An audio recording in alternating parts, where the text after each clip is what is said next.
قراره تو این پست به تقویت عضلات پایین تنه در انحراف ستون فقرات چه در باشگاه چه منزل بپردازیم. لایک ویدیو و سابسکرایب کانال فراموش نشه.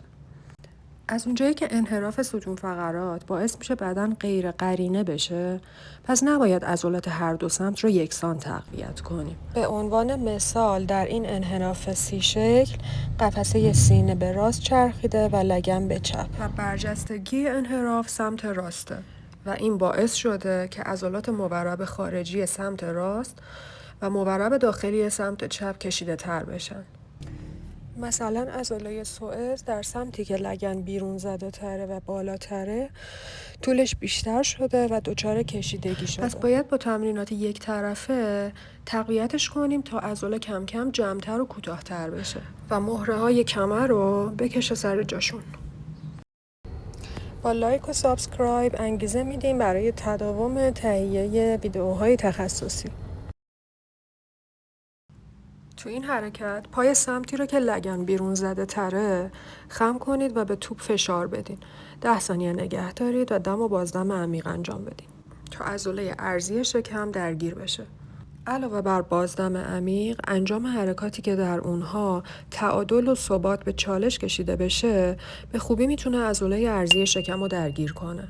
پس اون سمت لگن که بالاتره، عضله سوئز اون سمت لگن که بالاتره رو تقویت میکنیم، ولی عضله سوئز رو در سمتی که لگن پایین تره باید تحت کشش قرار بدیم. حالا ببینیم این که میگیم انحراف ستون فقرات یه اختلال سه‌بعدیه یعنی چی؟ چون قصه به همینجا ختم نمیشه که یک طرف لگن بالاتر و یه طرفش پایین تر باشه. معمولا اون سمت لگن که بالاتره تیلت خلفی پیدا میکنه، ولی اون سمتی که پایین تره تیلت قدامی لگن اتفاق میفته که بهش میگیم پلویک تورشن. و در سومیش که بهش میگیم پلویک روتیشن، لگن در سمتی که بالاتر و بیرون زده تره میره عقب و در سمتی که پایین تره میره جلو و این باعث چرخش تنه و حتی عدم تقارن در راه رفتن و ایستادن میشه. استخوان خاجی هم که روی لگن قرار گرفته به همین شکل دچار تورشن و روتیشن میشه و در نهایت این کجی و چرخش استخوان خاجی باعث ایجاد درد در محل مفصل شدن استخوان خاجی و لگن و درد ناحیه پشت باسن، پایین کمر و حتی پشت ران میشه.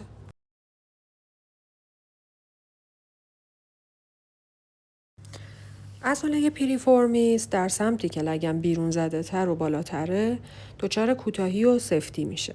در نتیجه عصب سیاتیک فشرده میشه و درد سیاتیک در سمتی که لگن بالاتره ایجاد میشه. پس باید عضله پیریفورمیس رو در سمتی که لگن بالاتره بیشتر تحت کشش قرار بدیم.